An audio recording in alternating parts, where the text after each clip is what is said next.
What's up YouTube, welcome back to the FUTBassy channel, or if it's your first time here, then hello, welcome, thanks for joining, sit back, relax, enjoy the show, and enjoy, hopefully, it's my first ever content on squad battles, and what a way to start with a tutorial on how to beat squad battles on ultimate difficulty. Before I get into the content, please drop a big old thumbs up on the video. Honestly, your support is so welcome. Remember, all I'm doing this channel for up until the release day of FIFA 19 is all for charity. If you don't know what I'm talking about, there's a link down below to the FUTBassy Intro video. Go and check it out. It explains it all on there. But yeah, for now, so here we go. My very first ever squad battles footage, and it is going to show you. I'm going to show you how to beat squad battles on ultimate difficulty on Sunday when I played this game. In a kind of group chat on Twitter. I said to a couple of people, right, I'm going to give it a go, I'm going to do this, I know I can do this, and of course the guy said, just don't bother, there's no point, don't play it on ultimate. Taz, he got beat, I think 5-1 or 5-2, something like that. A9 skills, he got hammered as well. Just don't do it, why bother? And the reason I did it, and the reason that I bothered, is because I knew that this team here on screen, and actually the team's irrelevant, but any team I know that I can beat on ultimate difficulty level, because honestly I sat here and thought, I figured it out, I know how to do this. Now I've got to, well, I guess first of all, I've got a 100% record right now. So right now on squad battles on ultimate difficulty level, I have got a 100% record. That said, I've played one game and it's this one, and yes, I'm giving away the result, yes, I win this game. I haven't done it more, but I will do. And don't get me wrong, I'm not the perfect player. So if I look at someone like the Pentheus is a great example. Actually, this week, I'm sure I saw him tweet. I haven't seen any of his content actually this week, but I'm sure I saw him tweet earlier in the week that he's beaten squad battles now on ultimate 5-0. So I think if you can do that, kind of, game in, game out, well then fair play. Nep is clearly a much better player than I am. I'm not professing to be a great player. If you remember, the whole purpose of this channel is that I help people like me. The content is supposed to be helping people like me, average players, just get a bit better. And what I believe I've done is worked out what's essentially five key things, I think, which will help anyone get better at squad battles. And these 5 things is absolutely what I put into practice in this game. As you'll see here, I'm about to select ultimate difficulty. There we go into the game. The 5 things which I truly believe make a whole difference to how you can perform against squad battles. I guess my advice is just give it a go. Now, in terms of the video right now, what I'm going to do is I'm going to show you literally the whole game footage. My one game, my 100% record against ultimate difficulty level. On screen you'll see the team I'm using. You might be thinking, are you kidding? That's the team you're going to use. That's my fitness team. I reckon now you could probably buy that team for, I don't know, maybe 7 or 8k. I mean, it's definitely not a 10k team, right? So this is my fitness team. I've been using it pretty much since day one. Honestly, I love it. But I'm using this team on squad battles against ultimate difficulty. I'm going to show you the whole footage. I'm not going to kind of break up the gameplay and try and kind of show you different tutorials as I go. All I'm going to do is talk about the 5 things. If you like the content and if you want to see more, then what I'll do in the next couple of weeks, I'll try and break it down into kind of true tutorial style content where I show you kind of play by play what these 5 things mean. Anyway, hope that makes sense. Like I said, drop a big old thumbs up on the video. Please leave a comment down below, let's see where we go. So the 5 things. So number 1 you're about to see on screen here is custom tactics. And the one thing I'm doing specifically now is reducing the passing stat. Now, lots of people have actually posted about custom tactics. There's a whole host of videos about custom tactics. Some people showing you this is the best tactics to use. Other YouTubers saying that custom tactics are only important to you as an individual, right? So don't copy other people's custom tactics. Now, obviously, you saw the tactics that I used there. Actually, the tactics that were on screen, obviously, to start with, were what I use in my normal online gameplay.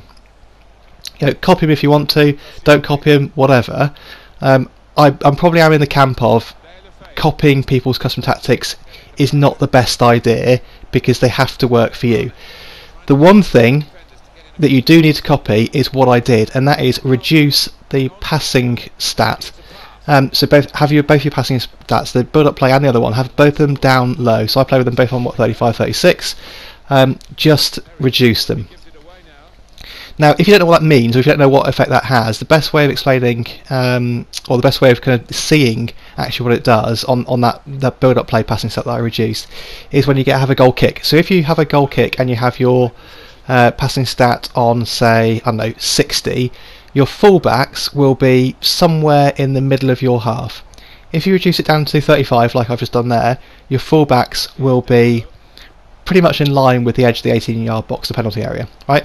So that stat, the lower it is, the closer your players who haven't got the ball come to the player who has got the ball. So I hope that makes sense, yeah? So if you have a high passing stat, your non-control players will be further away. If you have it on low, if you have it on 35 like I had done there, they will come in closer. Okay, so the reason that's important, I'll explain probably the next two things, 2 out of the 5 things. But like I said, copy my stats, copy my tactics, don't copy my tactics, whatever. The one thing I advise you to do, more so than anything else, is reduce your passing stat, have it on lower. And the I guess that kind of does play into the second thing that I want to talk about. And the second thing is mindset. Okay, mindset. And the mindset that you have when playing squad battles on ultimate difficulty level, or actually on any difficulty, is absolutely critical. And what I mean by that is you have to have the mindset that playing against a CPU is different to playing online. What the hell was that tackle? Where I've been struggling, I think, with squad battles for so long is that I take my normal online gameplay style and I'll just try and use it against the CPU, and it's just stupid. So the mindset you need to adopt is that playing against the CPU is different. You have to adopt your gameplay style. Whatever you're using online, I would suggest think about how you play, what you do, and then think about what it means to play against a computer and do it differently. So let me try and give you a couple of examples, or I guess the key example. The key difference, that's not a good start, is it? The key difference, in my opinion, between playing a real person versus playing the CPU is that real people can think. It's nothing. What a goal that is! What a good finish. There is kind of nothing more simple, right, than this notion that real people can think and the AI can't. So the AI in FIFA and every other, I guess, sports sim is clearly advanced. It's clearly very clever, but it cannot think and it cannot anticipate what you're going to do as a player. So think about playing against a computer game. It's code which the algorithms, the code is clearly very complicated, but it cannot anticipate what you're going to do. If you watch in this gameplay, what happens when I've got the ball versus what the players are doing, the players will all kind of do similar things depending on what's happening at the point in time. So that's a good chance. They will. So at different points of the game, you'll see that the AI starts to close you down really, really quickly. At other points of the game, it doesn't, right? But it cannot anticipate what you do. Now, when I play against real people, my biggest downfall is that my gameplay is too predictable. My opponent can see what I'm going to do and can adjust for it. Honestly, the CPU can't, right? So bear that in mind. What you see on screen now is I'm just going to change my tactics. I'm going to obviously use the 4-4-2. The reason I'm doing that, I'll explain in a second. It's one of the other 5 points basically. This is about matching your formation to your opponents. But I'll talk about that in a minute as a separate point. Right. So mindset. Change your mindset. Understand that playing against a CPU is different to playing against a real person. The third thing is that you need to keep the ball. Actually, the third thing I think is probably a combination between your tactics, your mindset, and keeping the ball. And right now, so far in the 28 minutes, 29 minutes into the game, you haven't seen me be able to keep the ball very well. But as this gameplay develops, you will see me start to adjust and start to keep the ball in a better way. So these 3 things together. If you have your passing stat on lower, like I have done, your players will be close together. If you realise that the CPU cannot anticipate what you're going to do, and then if you have a mindset of keeping the ball, what a goal that is, go 2-0 down, you will perform better. So what you have to do is understand that the CPU will tackle you hard, well, especially I think on ultimate difficulty level. So what's different on ultimate difficulty, right? You play the CPU will have quicker players than you. That's how the sliders will work. They will close you down quicker. They'll tackle harder. They'll be stronger, right? But they can't anticipate what you're going to do. So when you've got the ball, if you've got your passing tactic on lower, you will have other players around you. Just pass the ball, right? That's all you need to do. When you've got the ball, just pass it. Pass it shorter. The reason you're reducing your custom tactics, the passing stat, to be lower is so that you've got options closer to home, right? If you're playing, especially on the higher difficulty level, especially on ultimate, if you're playing long, ridiculous passes, they will just like that, right? So that is a classic example. That's a that's a ridiculous pass any time of the day, I think, any game. But playing that sort of pass against ultimate difficulty is just nuts. There is no way that I'm going to be able to keep the ball. You need to get hold of the ball, look for the short pass. There it is. If you need to play it backwards, then do so. Although obviously I don't right here. Look at that. That's that is a goal I'm happy with, and I'm happy with it because of the skill that I use. Just that little scoop turn, and I come on to skill moves kind of later in my 5 things. Anyway, so I'm getting distracted by the gameplay. Yeah, keep the ball. Look for the short pass. Look for the easy pass. Stop playing long balls. Now, you might be thinking, well, I do that anyway in my normal gameplay, so that's fine. Just do it more. Just look for the easy pass. Control the game. If you're the type of player who, you don't care about having possession, you don't care about controlling the game, normally when you're playing online, for example, that's quite a common trait, right? It's just, get the ball back, direct attack. Get the ball back, direct attack. Try and adjust that in this game, and if you're playing against Ultimate, honestly, it's really, really important that you'll do that. If you notice just here, sorry, my fullback, look how close my fullback is, literally almost in line with the 18-yard box, and that's because that passing stat is on low. It'd be about here, so halfway up the pitch, or halfway up the half, sorry, where he would be if I had the passing stat on 60 or something. So keep hold of the ball, keep possession, as I'm doing here. Play slow, play back if you need to, although I've messed that up, so I'm trying to show you what I'm doing, but got it horribly wrong.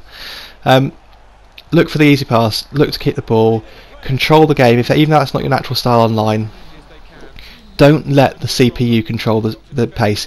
And honestly, as I found out while I was 2-0 down, right, if you play long balls, if you play stupid passes, if you don't keep the ball, you'll get absolutely murdered.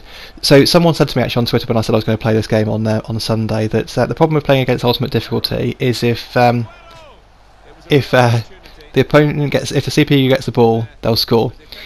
If you keep the ball, they'll take it off you, and that is true unless you pass it around. Look for the short pass. I don't want to labour the point, but it's really important, right? So this is one of the 5 things. Look for the short pass, and hopefully as you see this gameplay develop into the second half, you'll see me playing differently. I'm 2-1 down at half time, but you'll see that what I start to do is just look for the simpler pass. Make the CPU run after you, make the CPU work. That will also clearly wear down the stamina of the CPU, which will just give you an advantage. And also, the more you do that, the less stamina your players will use because they're not moving too far. It's win-win. The game will then get easier as time goes on. Anyway, there's the end of the first half.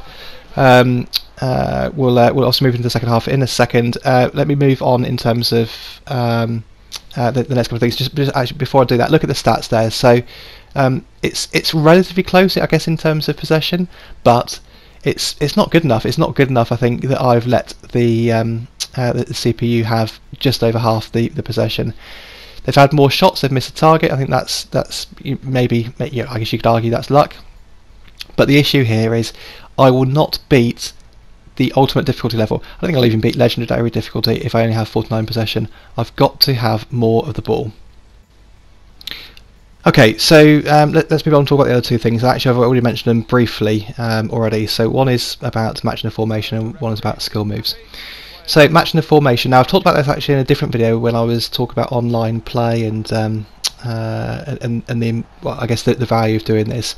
And I mean what I said on that video. Matching the formation with your opponent is a great thing to do if you're struggling in the game.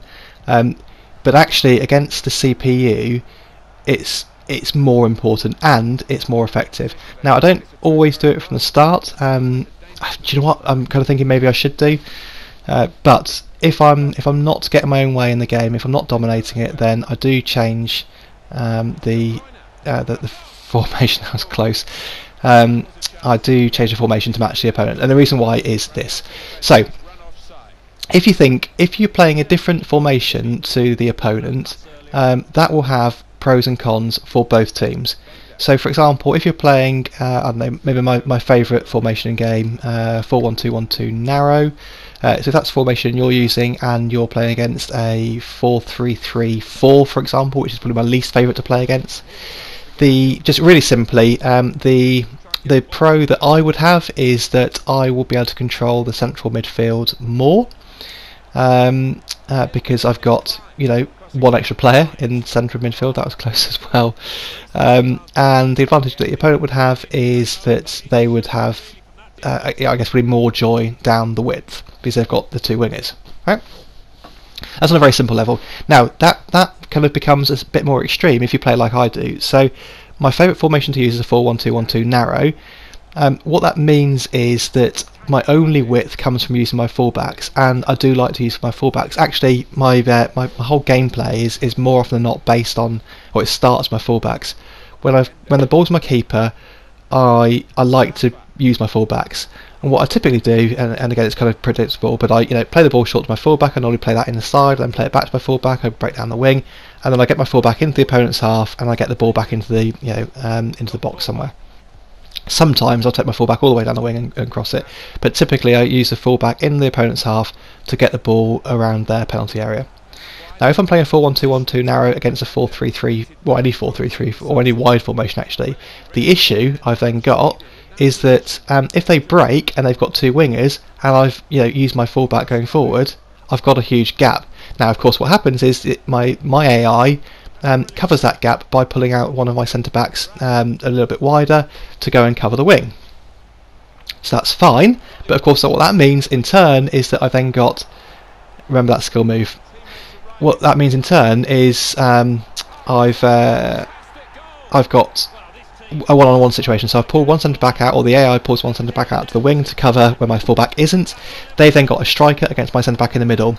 Now the reason I say it's more effective online, or I guess conversely, that the problem is bigger online if I do that. If you're playing, offline, if you're playing against ultimate difficulty level, and I've got one centre back marking one striker, honestly, my confidence in winning that battle is pretty much zero. So if you then think, right, okay, what I'll do is I'll play the same formation as my opponent. Of course, the advantage it gives you, or I guess it neutralises the disadvantages, which I think is the main point here, because your team, your AI team, the players that you're not controlling, are basically going to be in the same position as the computer. I think the advantage is you've got no disadvantage. I know that might sound a bit odd, but it makes a huge difference. If you've got players in the same place as your opponent's players, there's no gaps. And honestly, I thought I was going to go in then. Honestly, having no gaps against the AI, especially against ultimate difficulty, is critical. If you leave any gaps at all, or if you leave yourself exposed, they will score. If you think about this game, I was 2-0 down. I was 2-0 down when I was playing a different formation. Now it wasn't, in fairness, my gameplay wasn't very good actually. That is kind of part of the issue. But part of the issue was that I had gaps, and I had gaps because I was playing a different formation. I just don't think against the harder difficulties that you have any advantage at all by playing a different formation. So tip number 4 of 5 is just change your formation to be the same as the opponent's. Now that was I thought it was an awful tackle. Not great that my player's injured. Not great. So I'm playing my fitness team here, right? I've got a my team is already not brilliant, and then that happens. I wasn't given a foul, but he's completely taken out my player, so I'm gonna have to be on a sub, which is not ideal at 2-2. So yeah, there we go. Tip number 4: match your formation. Tip number 5: I've mentioned it twice, and I've mentioned it twice so far. Look at that, awful. That Aguero literally taking him out. Tip number 5, I've mentioned it twice, and I've mentioned it twice when I've scored 2 goals, and it's about skill moves. Now, if you are a player who uses a lot of skill moves, or doesn't use a lot of skill moves online, it's, whatever, it makes no difference. All you need to bear in mind, and honestly, I'm going to oversimplify this because it is simple. The the only skill move you need to use when you're playing squad battles, when you're playing offline. Well, actually, I need to stop saying that. Obviously, it's not offline. I've been blasted on Twitter recently by saying squad battles is an offline game mode. So, when you're playing the single-player game mode, when you're playing squad battles against a higher difficulty level, you only need to use one skill move, and that is the 4-star skill move. The actually, I can't remember what it's called. The stop and turn. The move where you push forward on the joystick first, and then you press up or down, basically the way you want to turn, right? So stop and turn, scoop turn, I think it's called scoop turn. 4-star skill move, that is the only move you need to use. I used it in both these two goals. The reason it's so important is because for whatever reason, I don't know if this will get patched at any point in time, but for whatever reason right now the AI cannot read it. If you are in the right position, so therefore if you're running towards, or running in a straight line, and you've got a defender tracking you, and they are level with you, if you use that scoop turn, you will go back around the defender will keep on running, you beat them every single time. Now that skill move, I think a couple of years ago, was quite effective in a couple of years ago in FIFA, but honestly as time's gone on online, it's just become less and less effective. I still use it of course online, as do loads of people. I still get beaten by it, you know, almost every single game someone will beat me, or every single weekend at least someone will beat me with a skill stop and turn, or scoop turn, sorry. Yeah, I still use it, but it is becoming less and less effective because it's just easier to read. Against the AI cannot read it. If you are in the right position, every single time you do it, you will beat their defender. So if you think about the two goal 1 and 2 for me, both goals are very similar. I was running to the box, the same sort of angle, did the turn and got past the defender. Now if you do that skill move and the defender that's tracking you is slightly behind you, it will never be effective, because what will happen is, because your defender's a bit slower than you, a bit further behind, you'll do the turn and basically you'll turn into him and they'll tackle you every single time. If you're parallel, if the defender is parallel with you and tracking you perfectly, do the skill move and you'll beat them. If you don't know how to do it, learn it. It's as simple as that. So during this gameplay, you'll see me kind of do a couple of different things. You'll see me, probably use a ball roll a bit too much, or whatever. That's not really a true skill move, right? The ball roll. The one thing you have to learn how to do is the scoop turn, or whatever it's called. Let me know in the comments down below. Is it called a scoop turn? I can't quite remember. Anyway, there we go. That is the 5 the 5 tips, and there you go. I was 2-0 down. I changed the formation, I changed my gameplay, I held the ball, I controlled the game, I used a skill move, and I managed to get 3 goals back with my fitness team, with a man taken off injured, against what, okay, it wasn't the highest rated and it was an off-chem team I was playing, but there is no doubt that team I was playing was better than me, and it was on ultimate difficulty, and I managed to do it. My first ever attempt, and I've managed to do it. So there we go, that's it guys, that's all you need to do. Take these 5 things, give them a go, try it out, practice, maybe practice on offline seasons mode, see what happens. I've got to be honest, I'm really annoyed at 2,400 points. I probably would have got more points for playing on Legendary and got a better score, but there we go. That's going to be it guys, hopefully you found the video useful, and I'll catch you again.